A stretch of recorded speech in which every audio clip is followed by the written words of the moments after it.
उपस्थित सत्संग प्रेमी महान भाव, माता एवं भक्तिमती बहनों, अभी हम लोग सुन रहे थे सत्संग योग के पाठ में कि अगर इस जन्म में ब्रह्म को जान लिए तब तो ठीक है, और नहीं तो बहुत भारी हानि है। इस जन्म में अगर परमपिता परमात्मा को प्राप्त कर लिए का तब ठीक है, नहीं तो बहुत भारी हानि है। हानि क्या है? तो ये मनुष्य का शरीर छूटेगा और तरह तरह का शरीर में चले जाएंगे, यही सबसे बड़ा हानि है। मोक्ष के द्वार पर कहा 4 द्वारपाल रहते हैं, सम, विचार, संतोष और साधु संग। यानी कल्याण चाहने वाले ने मनुष्य मोक्ष के द्वार पर अगर पहुंच जाएंगे तो 4 द्वारपाल हैं। कौन है? सम, विचार, संतोष और साधु संग। तो मेन हो गया साधु संग। इसलिए बंगला में कहा गया है, कौरव साधु समागमो पवित्र होइबे मोनो गुचिबे मोह अंधकार। साधु का संग करना पड़ेगा। साधु महात्मा का संग करेंगे तो आप कल्याण पथ पर चल सकते हैं। इसलिए भगवान राम को उपदेश करना पड़ा सबरी मैया को, प्रथम भक्ति संतन कर संगा। प्रथम भक्ति संतों का संग करो। और 7वां भक्ति में कह दिया, मोते अधिक संत करी लेखा। हमसे भी बढ़ करके संत हैं। भगवान श्री कृष्ण संत का बड़ाई करते हैं, उधो संत सदा अति प्यारी, संत मिले तो मैं मिल जाऊं, संत मुझसे न्यारी, उधो संत सदा अति प्यारी।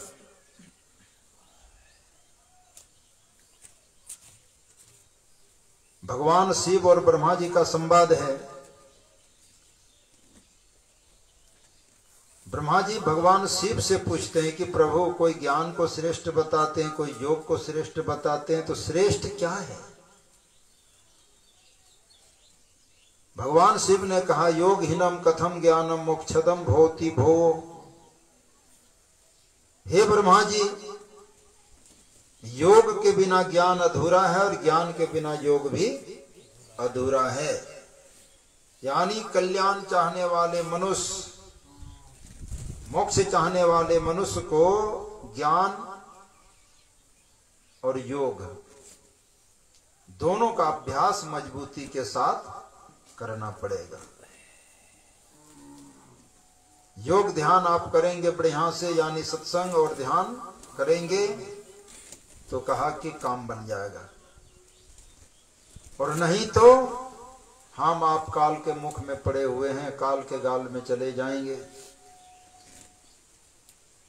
तो परमात्मा को खोजने के लिए कहा, तीर्थे दाने जपे यज्ञ काष्ठे पसान के सदा, शिवम पश्यन्ति मूढ़ात्मा शिवे देवे प्रतिष्ठिते। कोई तीर्थ में परमात्मा को खोजते हैं, कोई दान में खोजते हैं, कोई जप में खोजते हैं, कोई यज्ञ में खोजते हैं, कोई अग्नि में खोजते हैं। कहा वो परमात्मा तो हम आपके साथ में है, शिवे देह प्रतिष्ठिते।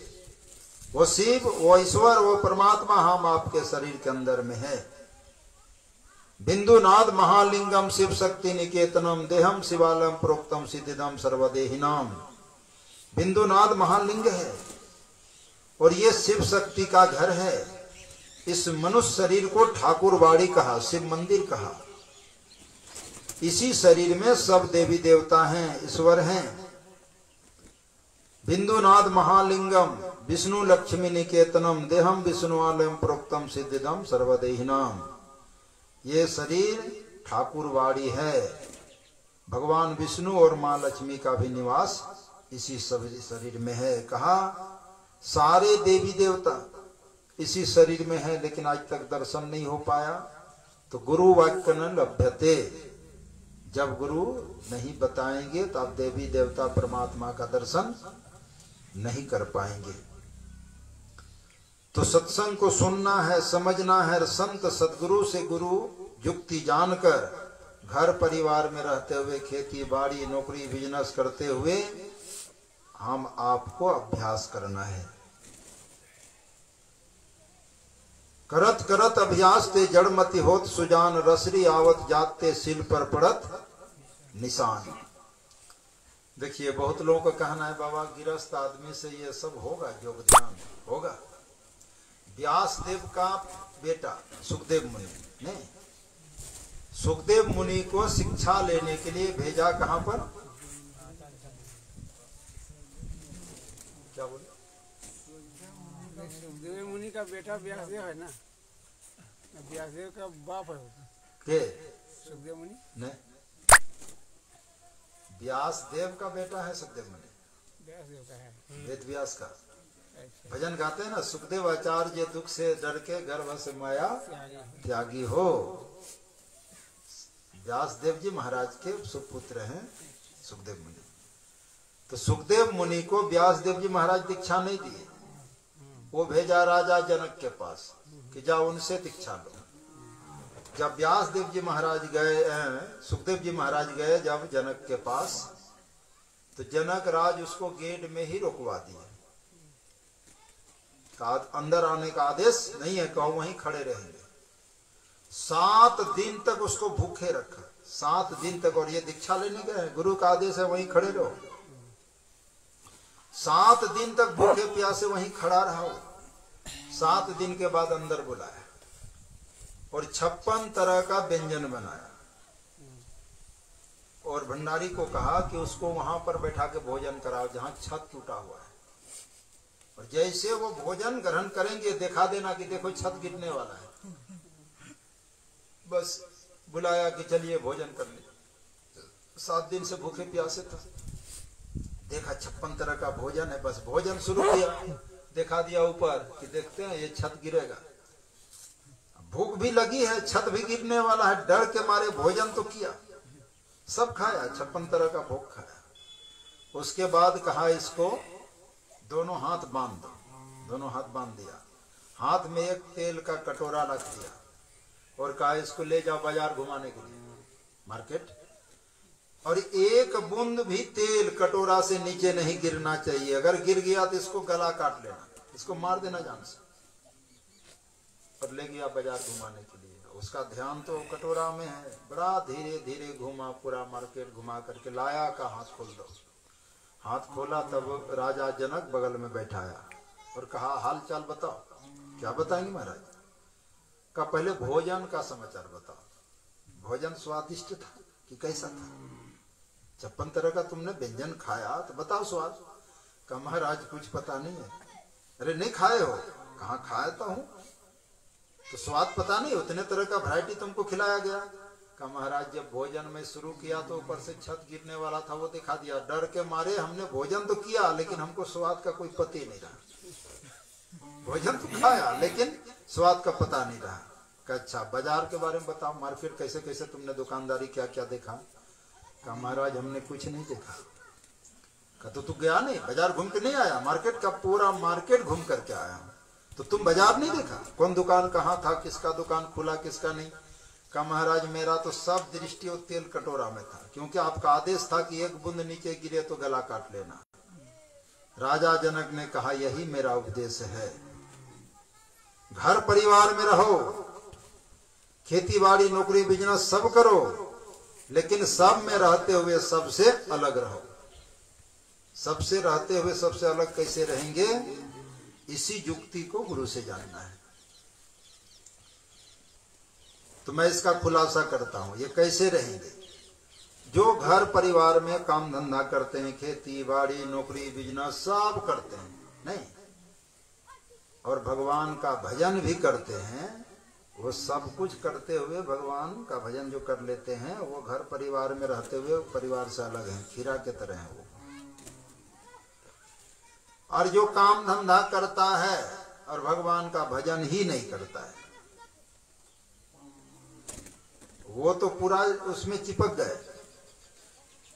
जैसे गुड़ खाने के लिए मक्खी आता है ना, एक देखेंगे एक मक्खी आकर के गुड़े में बैठ गया और गुड़ खाते खाते मस्त हो गया। कौन गुड़? हो झवा गुड़ नहीं, झोल गुड़। और जैसे उड़ना चाहता है उसको ज्ञान ही नहीं कि मेरा पंख फंसेगा, हम कहाँ बैठ गए। और जैसे उड़ना चाहता है दोनों पंख जैसे हिलाता है, बस गुड़ में लटपटा गया, बस उठ नहीं पाया, मर करके गुड़े बन गया। और एक मक्खी आके टीना में बैठेगा और अपना चोंच को डुबाएगा गुड़ में, रस चूस लेगा, भरपेट खा करके उड़ जाएगा। तो संत महापुरुषों का कहना है कि उसी तरह संसार में रहना है।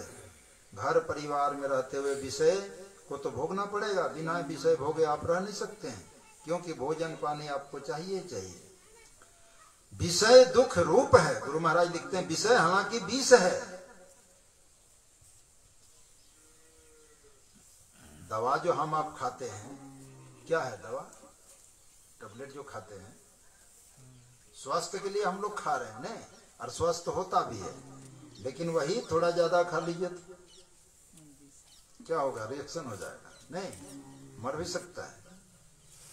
लेकिन दवा के रूप से खा रहे हैं तो बीमारी ठीक हो रहा है। बस विषय को भी उसी ढंग से लेना है।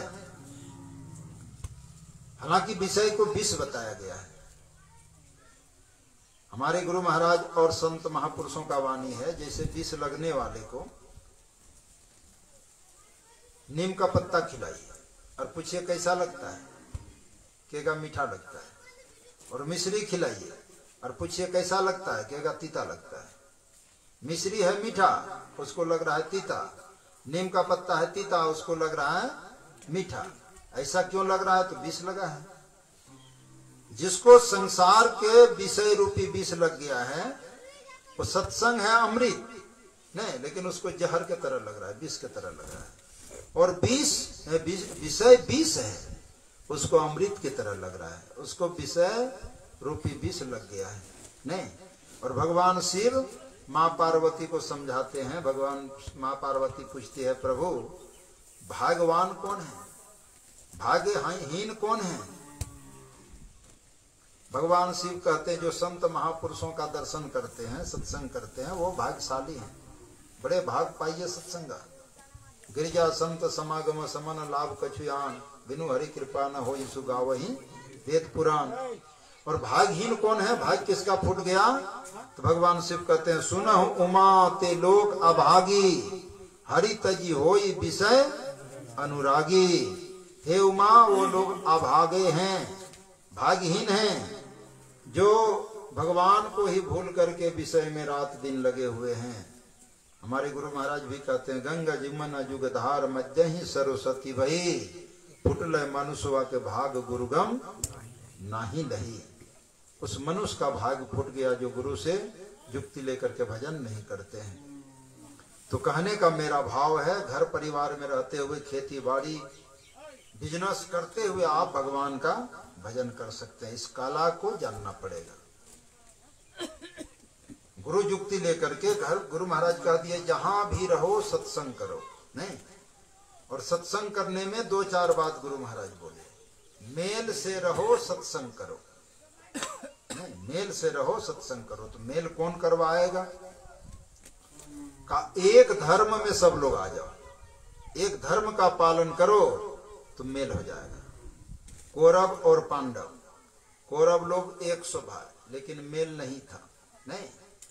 पांडव 5 भाई लेकिन मेल था। जीत किसकी हुई? पांडव नहीं। मेल में बड़ा बल है।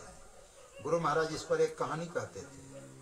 एक गांव में गरीब आदमी था, उसका 7 बेटा था, लेकिन बड़ा गरीबी से उब करके घर से जा रहे थे दूसरे देश। जंगल का रास्ता था, एक वृक्ष के नीचे। पहले का बूढ़ा लोग रस्सी बांटता था ना, कोई काम नहीं है तो रस्सी बांट रहा है। वृक्ष के नीचे बैठ करके वो बूढ़ा जो है रस्सी बांटना शुरू किया और सब बेटा को काम बताया। 7 बेटा था। किसी को कहा चूल्हा बनाओ, किसी को कहा पानी लाओ, हाँ, किसी को कहा लकड़ी लाओ, सबको काम बता दिया और सब बेटा काम में लग गया। बूढ़ा रस्सी बांट रहा था। उस वृक्ष में एक प्रेत रहता था, भूत। वो भूतवा प्रकट हुआ। अब बूढ़ा से पूछता है, बूढ़ा क्या कर रहे हो? कहा रस्सी बांट रहा हूं। तो रस्सी क्या करोगे? कहा तुम कौन हो हमको पूछने वाले, तुम कौन हो? कहा हम प्रेत हैं, हम इसी गाछ में रहते हैं। कहा तो हम ये रस्सी जो बांट रहे हैं हम तुम ही को बांधेंगे। कहा महाराज हमको क्यों बांधेंगे? हम लोग कई दिन से भूखे प्यासे हैं, कुछ खाए पिए नहीं है। प्रेत कहता है इसीलिए तो मैं पूछ रहा हूँ। तुम चूल्हा बनवा दिया, लकड़ी मंगवा रहा है, पानी मंगवा रहा है, चावल दाल है तुम्हारे पास, कैसे भोजन बनाएगा? का इसी रस्सी से तुमको बांधूंगा और चूल्हा में आग जला करके तुम ही को पकाऊंगा और तुम ही को खाऊंगा।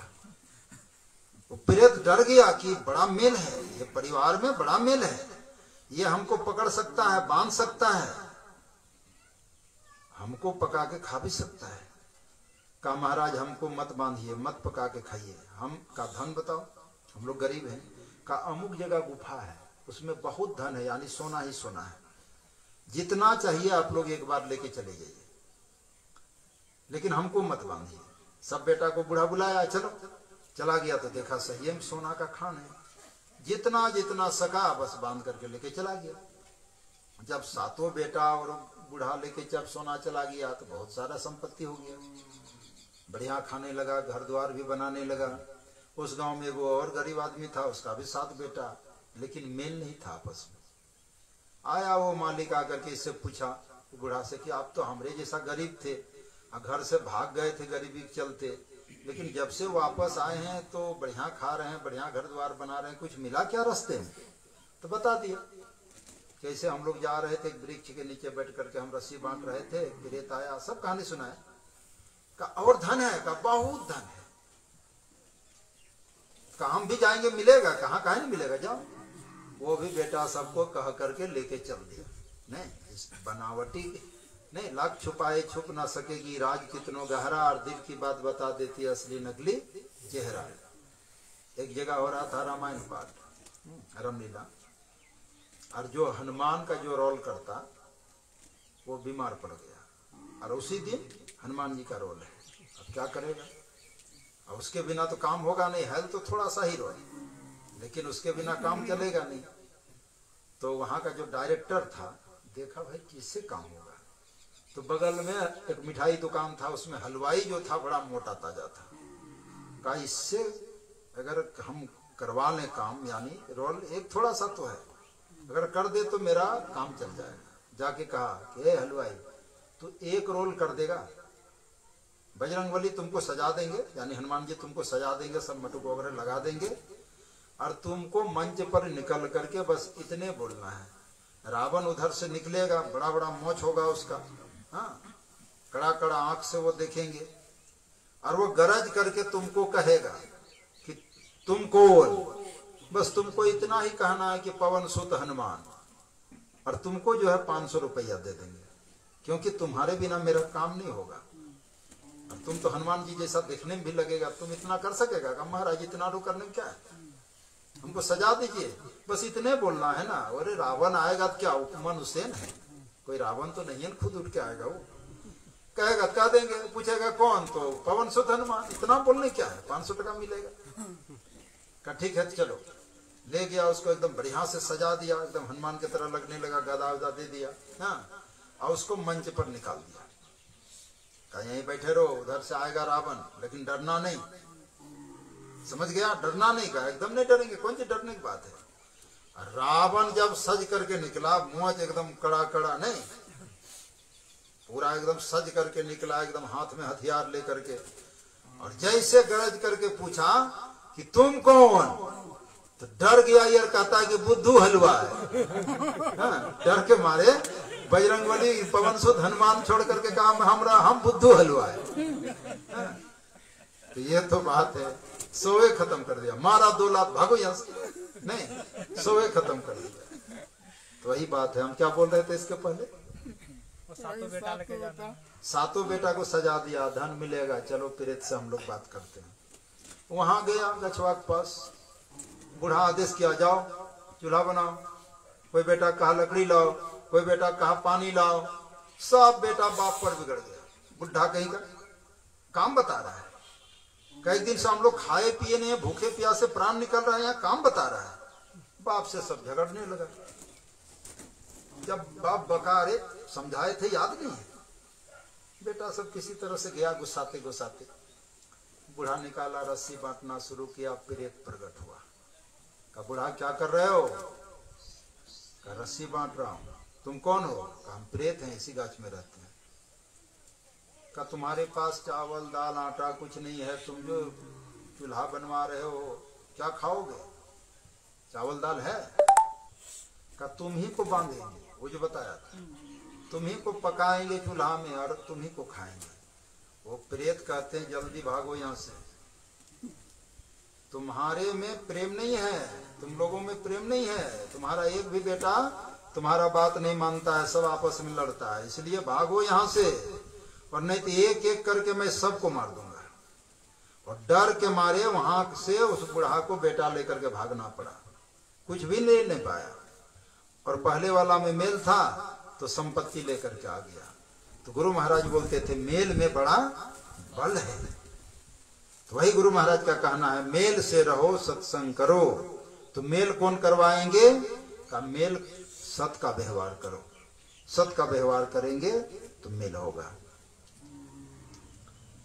और सत्संग करने वाले को कहा थोड़ा सहनशील बनना चाहिए।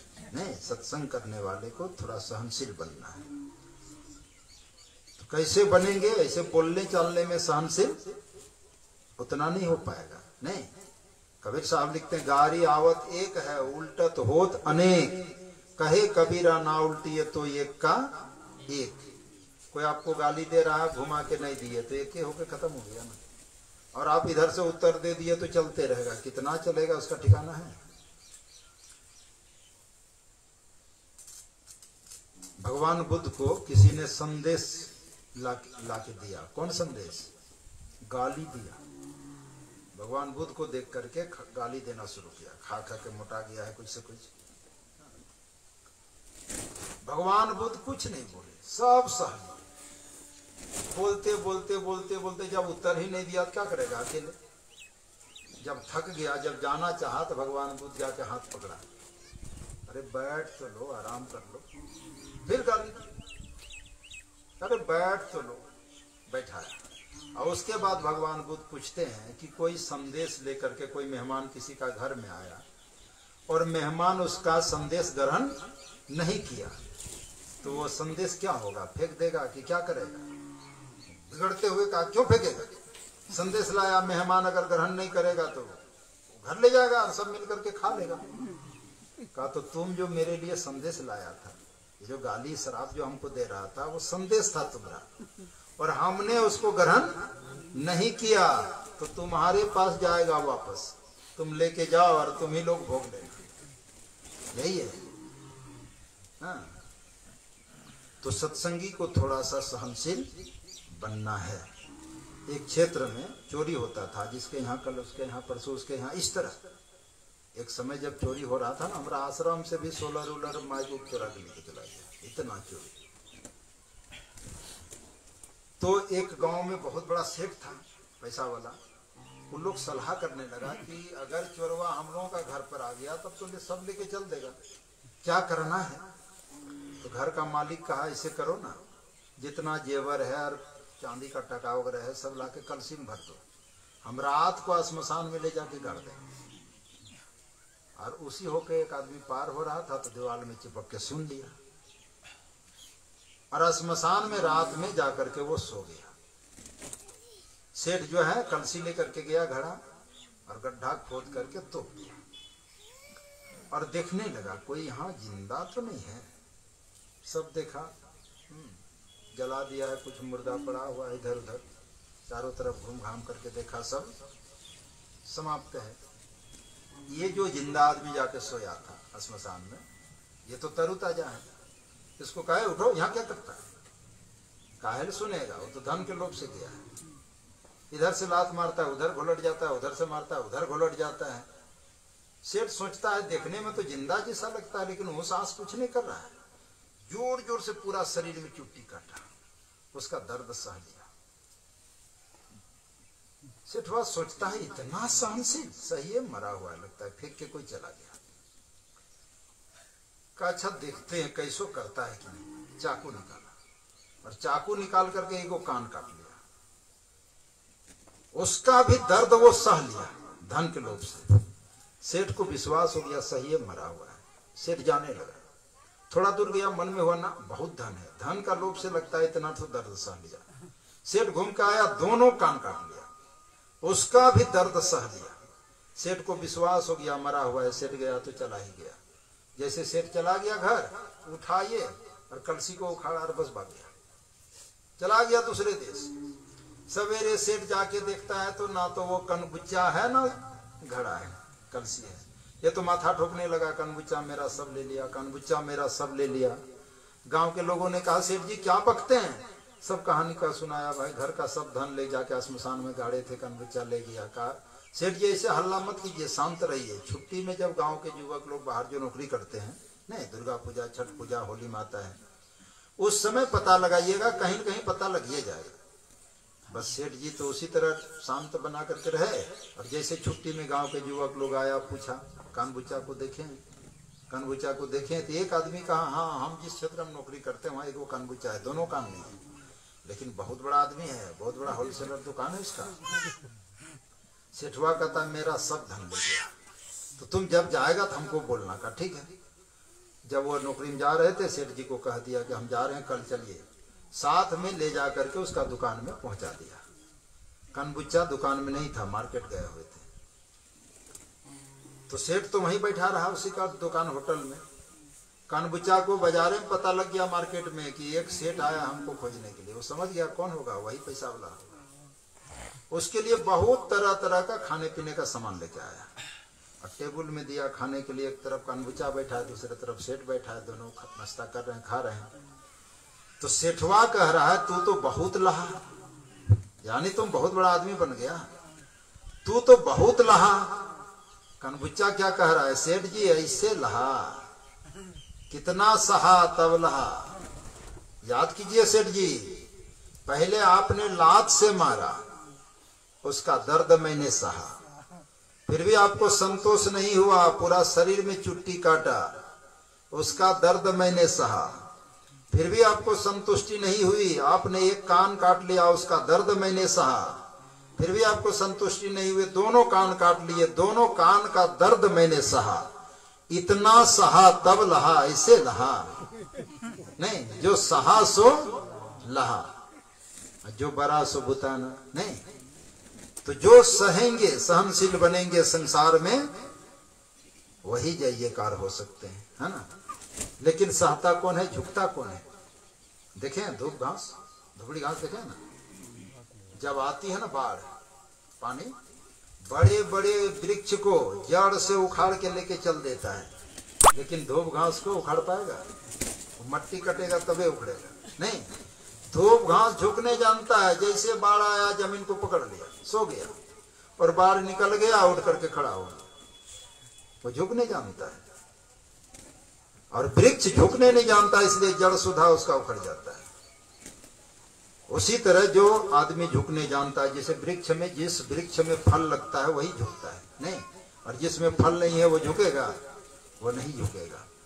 तो जिसके पास विवेक है, जिसके पास ज्ञान है, वही विनय हो सकता है, वही झुक सकता है। तो जो सहा सो लहा, जो बरा सो बुताना। तो सत्संग में मेल से रहना है, थोड़ा सहनशील बनना है, और थोड़ा सा लोभ को भी कहा कम करना है। लेकिन बोलने से लोभ कम होने वाला नहीं है। काम, क्रोध, लोभ, मोह विवेक के द्वारा रोका जा सकता है, लेकिन अंदर से जो ज्ञान हम प्राप्त करेंगे, ध्यान भजन सत्संग करेंगे, उससे जो रोका जाएगा वो वास्तविक होगा, वो सही होगा। और ऐसे मन से जो रोका जाता है ये क्षणिक होता है। तो एक राजा बहुत लोभी था, इतना लोभी था कि मत बोलिए। समुद्र पर जाकर के कर मांगता था समुद्र से। अब समुद्र पानी ही पानी है, क्या कर देगा। बोम जाकर के समुद्र में गिराना शुरू किया, बोम। समुद्र देवता जो है मनुष्य के रूप में प्रकट हुआ और कहा राजन क्यों इस तरह कर रहे हैं, हमारे जल में बहुत जीव जंतु है, सब मर रहा है। कहा तुम जो इतना बड़ा धरती को तुमने छेक करके रखा है, पानी ही पानी है, तुम हमको कर देता है, हमारे राज में हो। कहा महाराज हम कर क्या देंगे, देना पड़ेगा। कहा जाइए अमुक जगह एक गुफा है, वहां बहुत धन है, जितना चाहिए ले लीजिए। गया राजा, देखा सोना का खान है, ढोना शुरू किया, ढोते ढोते पूरा घर द्वार भर गया, फिर भी संतुष्टि नहीं है। फिर जाके समुद्र में गोला बारूद बरसाया, फिर समुद्र देवता प्रकट हुआ, अब क्या चाहिए। का महाराज पूरा घर भर गया, रखने का जगह दो। समुद्र देवता एक मनुष्य का खोपड़ी दिया। का इसमें कितना अटेगा? का भर तो लो।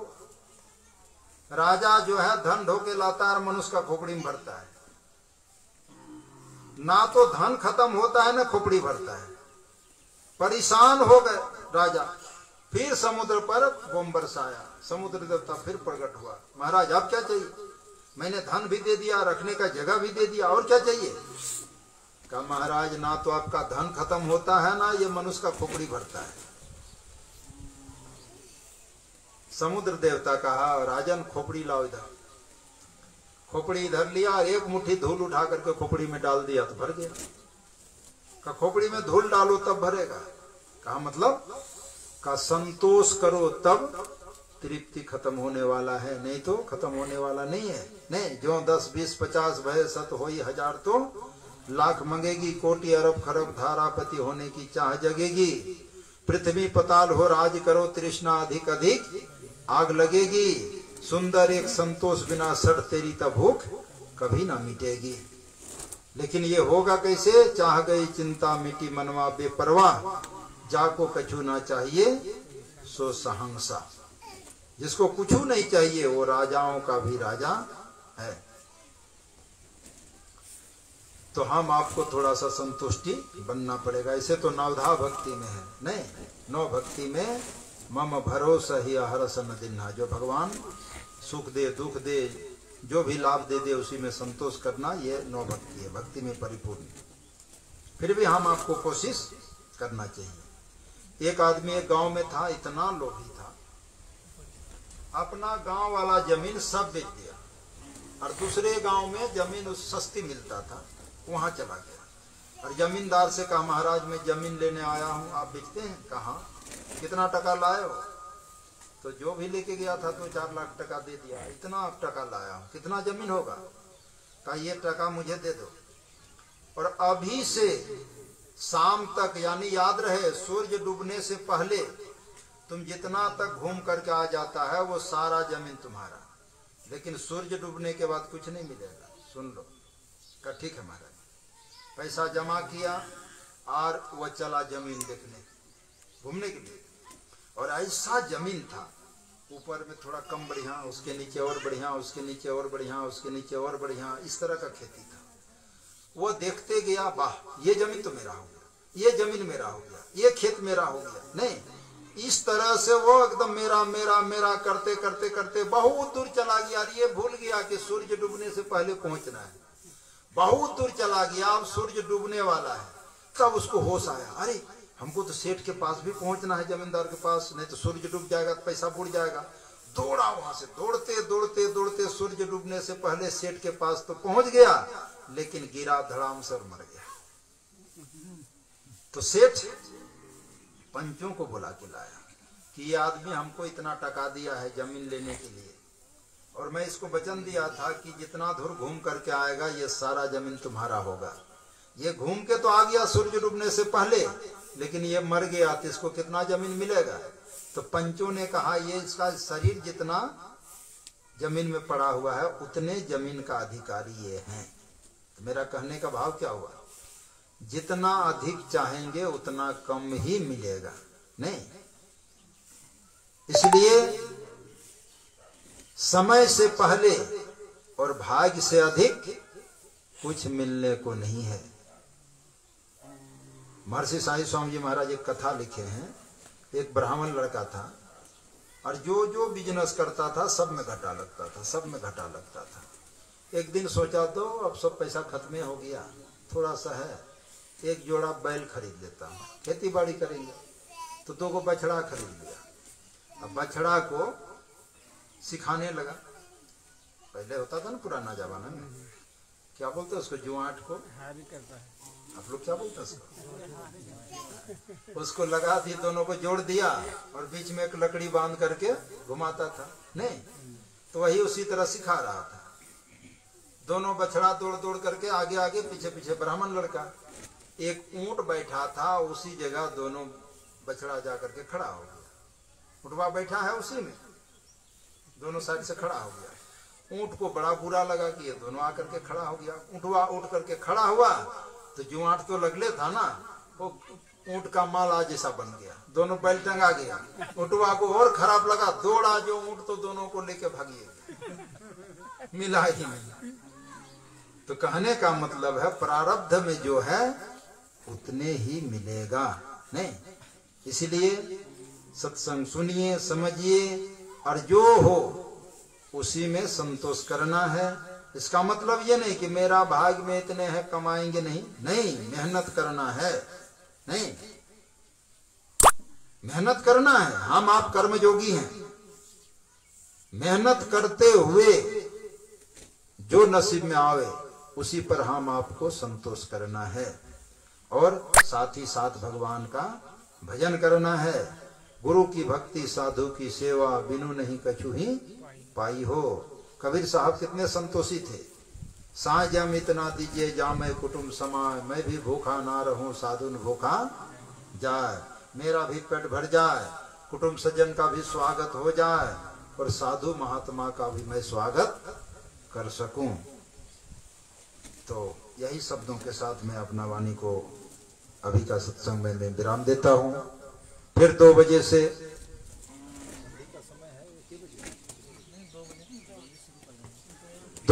सत्संग भजन कीर्तन के साथ शुरू हो जाएगा। आज 2 बजे से है, फिर रात्रिकालीन भी सत्संग होगा, फिर कल सत्संग है। आप तमाम ग्रामवासियों से, भक्तजनों से आग्रह है कि अधिक से अधिक संख्या में आप लोग 2 बजे का सत्संग में आएंगे और सत्संग से लाभ उठाएंगे। कहा जाता है अंत भला तो सब भला नहीं। और ये स्वर्ण जयंती का ये अंतिम प्रोग्राम है। स्वर्ण जयंती संपन्न होने वाला है, इसलिए आप लोग अंत में अवश्य सत्संग में भाग लेंगे और पुण्य का भागी बनेंगे। श्री सद्गुरु महाराज जी की जय।